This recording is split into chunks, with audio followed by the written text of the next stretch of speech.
Olá, irmãos, graça e paz, tudo bem com vocês? Esse daqui é o segundo vídeo que eu estou gravando sobre Mateus 24. Vou deixar para vocês um lembrete no comentário fixo sobre todas as informações que vocês precisam. O lembrete é para ir na descrição do vídeo. Lá eu procuro deixar algumas coisas que eu esqueço de falar no vídeo, eu acrescento, eu escrevo um texto para vocês. Eu acrescento coisas, então é importante vocês lerem a descrição do vídeo também, tá bom? E no vídeo número 1 eu falei sobre Mateus 24, comparei os eventos de Mateus 24 com Apocalipse 1 e com Apocalipse 6 ao sexto selo.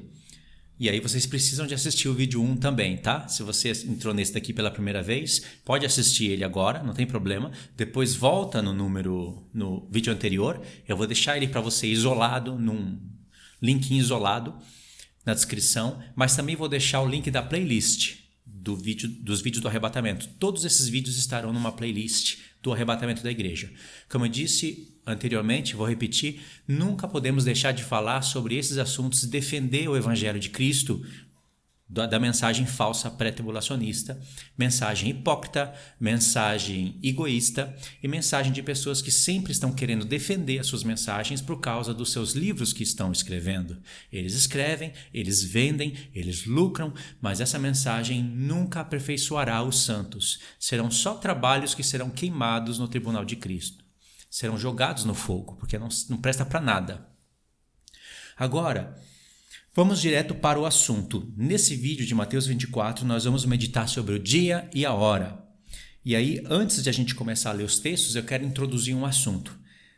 Tem pastores pré-tribulacionistas aí espalhados pelo YouTube, eu posso chamar de nova era pré-tribulacionista, porque são argumentos audaciosos, argumentos nos quais os contextos são abandonados a uma sucessão de distorções de textos, na cara de pau, e eles não estão nem aí para nada, eles só querem torcer as escrituras e ainda anunciar os seus livros para que as pessoas gastem dinheiro, paguem para aprender errado e eles possam ser sustentados pela obra. Fora os dízimos e outras coisas que eles recebem e que a palavra condena. Então vamos lá, eu tenho que tocar nisso porque eu quero ser bem apelativo mesmo. Eu poderia estar fazendo o vídeo aqui sem falar nada disso, mas nesses vídeos aqui eu quero falar para abrir os olhos das pessoas. Cuidado com os vendedores de livro. Aí, irmãos, eles dizem assim, um argumento que foi usado, né? Que foi bem usado em Mateus 24, eles dizem assim, que Mateus 24 é tudo ali, o sermão, cada palavra, cada coisa que Jesus falou é uma mensagem pré-tribulacionista pura e que é tudo só para judeu. Pode ver, Jesus fala de Daniel, aí isso eu estou falando a perspectiva pré-tribulacionista, não é o que eu creio, toma cuidado. Aí eles dizem que Jesus está falando quando o abominável da desolação estiver na Terra Santa, em Jerusalém, os que estiverem na Judéia, fuja para os montes.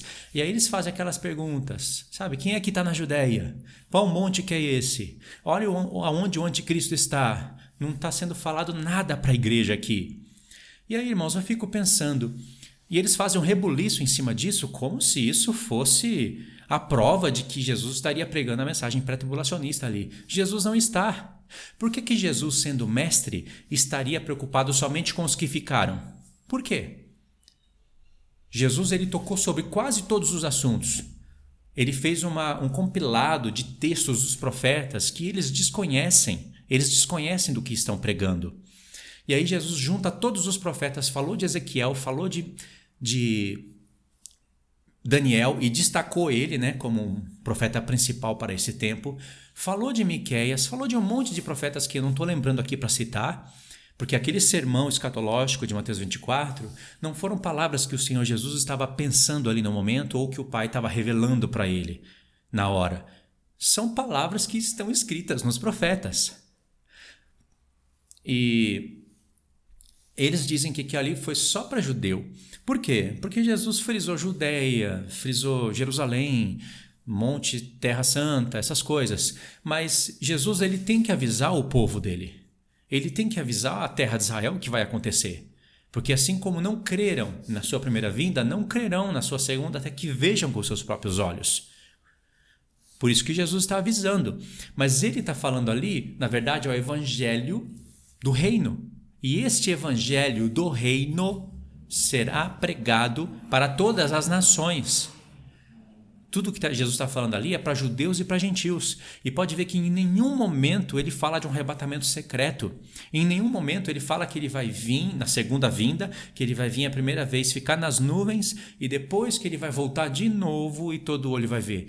Nem ele e nem Paulo falam isso, né? Então, são palavras que têm que ser acrescentadas sobre as palavras de Jesus para dar sentido nas coisas. E Jesus tem que falar daquela maneira mesmo, ele não pode falar diferentemente do que falou o profeta Daniel. O profeta Daniel está falando e alertando a terra de Israel, porque o epicentro da grande tribulação vai ser lá, obviamente. Mas isso não significa que a igreja subiu antes, isso não significa que Jesus estaria fundamentando a linha pré-tribulacionista, e vocês vão ver as razões aqui nesse vídeo. Mateus 24 ele é contextualizado por Mateus 25. Se tivesse só Mateus 24, mesmo assim não teria espaço para pregar a linha pré-tribulacionista ali, porque Jesus foi bem claro, dizendo que logo após a tribulação daqueles dias, os poderes do céu serão abalados e todos verão o Filho do Homem vindo sobre as nuvens com poder e glória. Vai ter um grande clangor de trombeta e o recolhimento, que aí é a festa das primícias, o arrebatamento dos seus escolhidos. Por que eu vou acrescentar que os escolhidos são só judeus? Por que eu vou acrescentar isso? Por que eu vou dizer que o grande clangor de trombeta é só para a terra de Israel? Não faz sentido isso. E esse grande clangor de trombeta já está sendo falado lá em Êxodo, aparece em Isaías capítulo 27, aparece em outros textos referente ao ano jubileu, e em nenhum lugar tem arrebatamento secreto. E isso é o que eles dizem, né? Agora, presta atenção. E eu vou pontuar para vocês quando que eu vou estar falando da linha do ponto de vista pré-tribulacionista, tá? Porque senão as pessoas se confundem no que eu estou falando.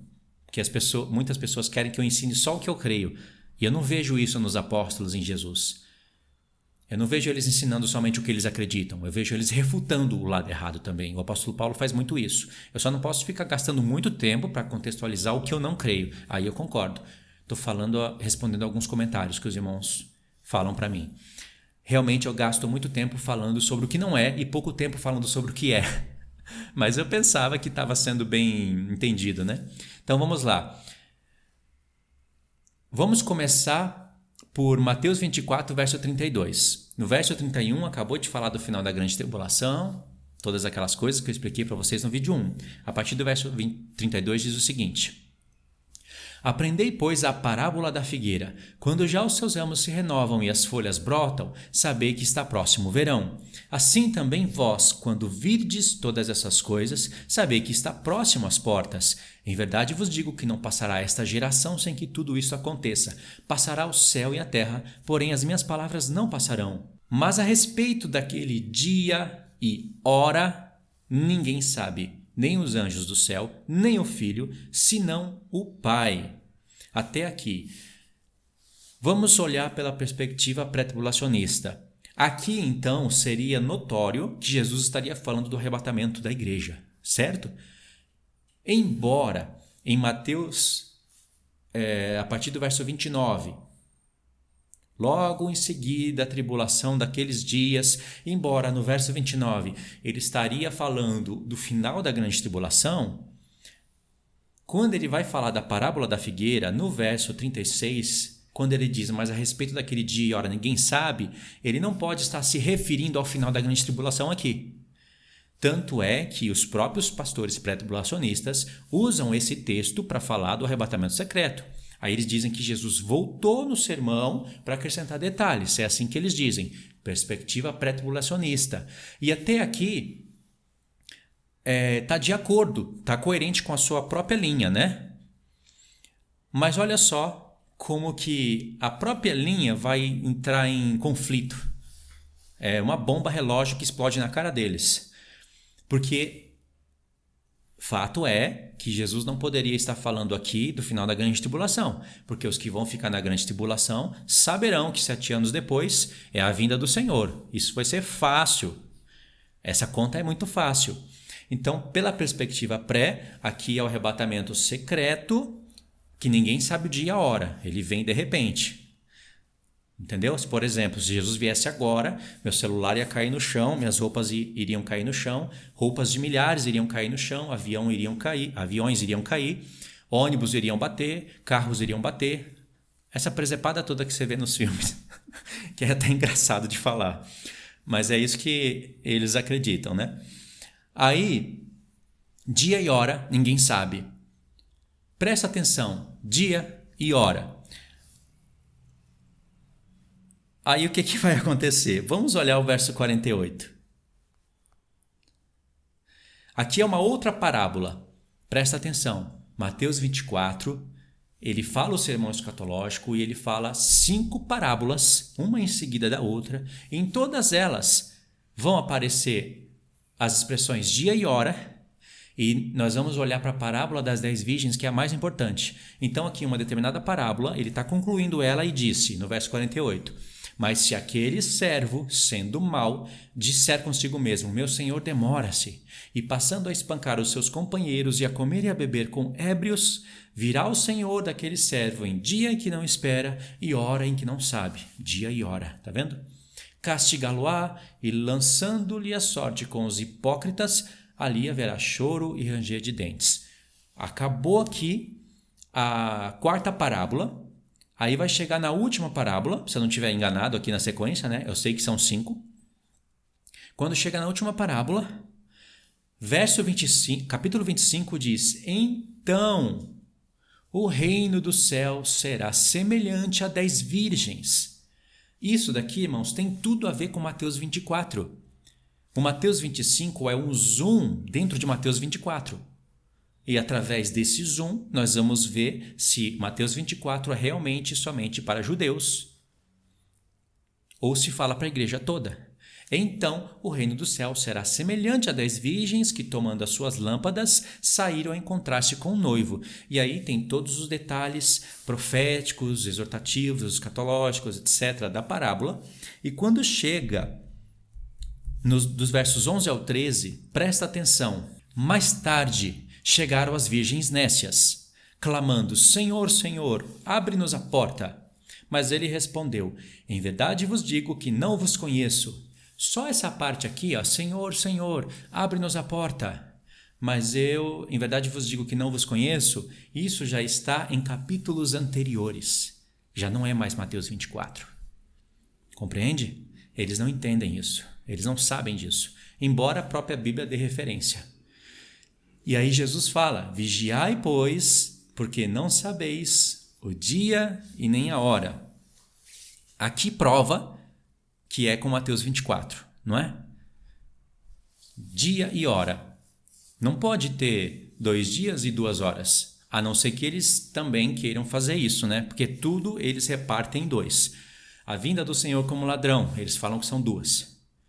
A Bíblia não mostra nenhuma vez.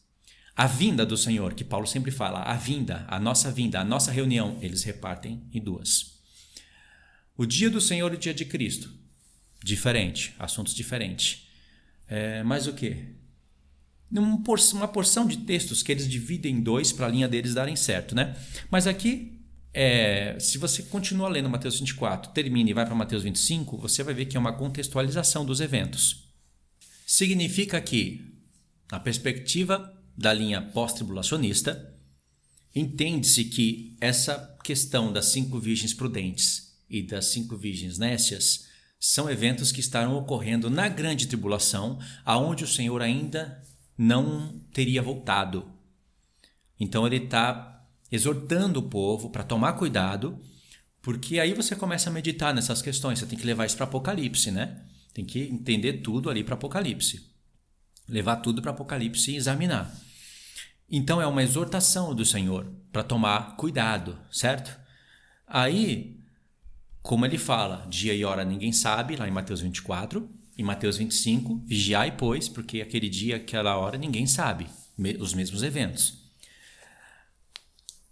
Aí então, presta atenção, que isso é até difícil de explicar. Agora, perspectiva da linha pré. O Senhor Jesus então vem no início da semana, antes de começar a última semana, ele vem e arrebata a igreja. Essa tem que ser quem? As virgens prudentes, certo? porque elas entraram para as bodas. E segundo eles, as bodas vão estar acontecendo no céu por 7 anos, enquanto o restante da igreja que sobrou para comer o pão que o diabo amassou. Não é assim que eles falam? Grande tribulação é o pão que o diabo amassou? Então os que ficarem vão comer o pão que o diabo amassou, vão ficar sem bodas e depois vão reinar com Cristo. É muito engraçado, né? Casamento e velório ao mesmo tempo. É muita hipocrisia mesmo, é muito egoísmo, né? Mas é assim que eles entendem. Aí as virgens prudentes, as sábias, subiram, as nécias ficaram, não é? Ficaram. Lá em Apocalipse capítulo 7, você vai ver que tem uma multidão de pessoas que João não conseguiu contar o número, ninguém podia contar, vestido de vestes brancas, e diz lá o texto que eles vieram da grande tribulação. Então, fica fácil de entender, né? Vieram da grande tribulação. Está falando de pessoas que morreram na grande tribulação, porque pela perspectiva da linha pós, nem todos morrerão. Aí que entra a exortação, aí que entra aonde o som da trombeta é tocado de maneira correta, porque a única maneira de fugir desse sistema é ir para os lugares desertos, é ir para onde os profetas dizem, para onde o Apocalipse diz, fugir do sistema onde terá a marca da besta. Como a linha pré não entende isso, ela nem está preocupada com isso, ela nem busca as referências que Paulo cita, que Jesus cita dos profetas, então elas não se preocupam, porque elas acreditam que elas vão ser livradas desse momento.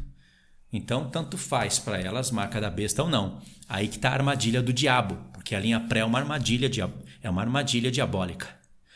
E aí eles acabam até dizendo que a linha pós atormenta o povo de Deus. Por causa que tem desequilibrados, é lógico, tem pessoas que já estão indo para os lugares remotos da terra, vendendo o curso de como ficar na grande tribulação, e por causa desses idiotas, aí os pastores pré-tribulacionistas, que são outros idiotas, eles acabam se aproveitando desses desequilibrados e falando que a linha pós atormenta as pessoas. E aí eles colocam todos os pós-tribulacionistas nesse pacote, por isso que são idiotas. Porque eu não estou no deserto. Milhares de cristãos, irmãos pós-tribulacionistas, não estão no deserto. Ainda, mas estarão. Ao passo que os pré-tribulacionistas, sem som de trombeta, sem nada, vão ficar perdidos se não se converterem. Então, só essa parte aqui que eu frisei para vocês, né? Então, a linha pós não é uma linha que atormenta, é uma linha que toca a trombeta de aviso. E para os incrédulos, sempre nos profetas, o som do alarme da trombeta, o som de aviso, atormentava os que viviam despreocupadamente. Sempre atormentava. Por isso que não é de se estranhar quando eles dizem que a mensagem pós-tribulacionista atormenta. Desequilibrados, idiotas e tolos terão nas duas linhas, tanto na pós como na pré. Sempre vai haver essas pessoas desequilibradas. Então eu não posso pegar algumas pessoas, vendedores de curso, tolos, pessoas que pensam no dinheiro, gananciosos, que servem o seu próprio ventre, o Deus deles é o próprio ventre. Eu não posso pegar essas pessoas e dizer que é tudo igual. Seria hipocrisia da minha parte. E aí presta atenção, que eu não concluí o assunto. As virgens prudentes sobem, as nécias ficam. Só que no contexto aqui, as nécias não entram nas bodas. E aí? E tem que pensar mais. As nécias, acho que isso aqui não sei se vocês vão conseguir pegar tudo. As nécias dizem que depois elas vêm e batem na porta. Senhor, abre-nos a porta. Aí a gente entende que está rolando as bodas e elas querem entrar logo em seguida e elas não conseguem. Mas, irmãos, é uma parábola. Tem que meditar. Muitas nécias que ficarão na grande tribulação, elas vão morrer. E os que morrerem, eles só vão ter essa conversa, essa que foi falada através de uma parábola, só vai rolar essa conversa 1000 anos depois. Então presta atenção que é uma parábola. Jesus não está tratando de todos os assuntos dentro de uma parábola, mas você precisa do Apocalipse. Os próprios pré-tribulacionistas acreditam nisso, que quem não ressuscita na primeira só ressuscita 1000 anos depois. Então, muitas nécias que morrerão na grande tribulação, elas não podem logo em seguida bater na porta, falar, Senhor, abre-nos a porta. Presta atenção nisso. Agora, fato é que nenhuma das nécias foram salvas. Todas ficaram do lado de fora. Significa que, por isso também elas são nécias. Porque se elas ficam na grande tribulação e elas não são prudentes e não ouvem o som da trombeta, elas aceitarão a marca da besta. Não tem outra maneira de sobrevivência. Entende? Então, essa é a minha pergunta. Jesus, ele separou os cristãos em dois grupos, os sábios e os loucos. Os sábios vão ser arrebatados pela perspectiva pós-tribulacionista no final da grande tribulação, pela perspectiva pré-tribulacionista antes. Mas então tem os que ficam, os loucos que ficam. E eles vão dizer que os loucos se converteram, ou se converterão na grande tribulação. Mas o texto diz que eles não foram salvos. Mas Apocalipse 7 diz que milhares e milhares foram salvos. Agora eu pergunto, quem são esses? São outras pessoas que não fazem parte dessas loucas que se converteram na grande tribulação. Mas isso não faz sentido. Se as próprias virgens loucas não entraram, como que outras pessoas entrarão nas bodas, ou seja, para reinar com Cristo? Não faz sentido. Porque, embora elas são chamadas de loucas, ao mesmo tempo elas são chamadas de virgens. São pessoas que foram convidadas para fazer parte das bodas. Foram convidadas, mas são loucas, e há razões para a gente entender o porquê da loucura delas. E que outro grupo é esse de pessoas que serão salvos? Então, porque estamos falando dos cristãos. Então, é assim que se entende? Os cristãos que estarem atentos serão arrebatados 7 anos antes, e os que não estão atentos ficarão e morrerão, porque o texto diz que eles não foram salvos. E outras pessoas que não estavam representadas no grupo das loucas, elas vão se converter e vão entrar. Mas aonde que o texto está dizendo isso? Por isso que eles não entenderam Mateus 24 com Mateus 25. Eles não conseguem explicar isso. E se explicar, pode ter certeza, vai ser coisa de Ismael e de Edom. Vai ser bicho cabeludo. Eles vão separar tudo, porque tudo eles têm que separar. Tudo tem que fazer assim, ó. Não, isso aqui é um evento, isso aqui é outro. A última trombeta de Paulo, que é do arrebatamento, não é a última trombeta do Apocalipse que está falando do arrebatamento. Por que não pode ser a última? Por que não? Porque senão eu não posso ser pré-tribulacionista. Então tudo eles separam. Dia de Cristo, dia do Senhor. Não pode ser o mesmo evento. Não podem ser. E vários outros pontos que eu esqueci aqui agora, mas eu mencionei no vídeo anterior. Então tudo eles dividem. Primeira ressurreição e segunda ressurreição. Lá em Apocalipse disse que Apocalipse 20, que os que foram decapitados pela besta, eles reviveram e reinaram com Cristo por 1000 anos. Aí diz, esta é a primeira ressurreição. Esta é a primeira ressurreição. Então, os que farão parte da primeira ressurreição, que é a ressurreição de Cristo, passarão pela grande tribulação. Mas se Jesus vem 7 anos antes, arrebata a igreja, é a primeira ressurreição. Aí, 7 anos depois, tem outro grupo, que ressurreição é essa? Aí eles dizem que a primeira ressurreição fica em aberto. Não quer dizer que Jesus fechou ali a porta. Ele arrebatou, está todo mundo lá festejando com as bodas, mas está em aberto. Só acaba o processo da primeira ressurreição no final da grande tribulação. Irmãos, aonde que a palavra está falando isso? Então, quando eles se encontram com esses argumentos, que são perguntas inteligentes, eles têm que ter uma resposta. Eles têm que ter um escape. E o escape é sempre esse. Uma resposta inventada na hora. E que acaba sendo, às vezes, até aceitada por muitos pré-tribulacionistas. Eu preciso acrescentar palavras no texto para dar certo a minha linha.